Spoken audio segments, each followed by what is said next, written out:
খাওয়া দাওয়া করলে খাওয়া দাওয়া ঠিক মতো হজম হয় না, কখনো পেটের ভেতরে খুব কষা পায়খানা বা কনস্টিপেশনের সমস্যা হয়, আবার কখনো দেখা যায় পেটের ভেতরে গুট গুট বুট বুট শব্দ হয় এবং এর পরবর্তীতে পেট মুচড়িয়ে পাতলা পায়খানা হয়।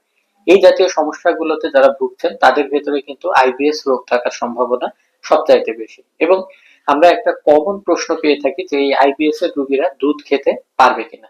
আসলে এটা কিন্তু ব্যক্তি টু ব্যক্তি এটার উত্তরটা আলাদা হবে। কারণ যাদের ভেতরে ল্যাকটোজ ইনটলারেন্স আছে তারা কিন্তু এই আইবিএস রোগ থাকলে অবশ্যই এই গরুর দুধ খেতে পারবেন না।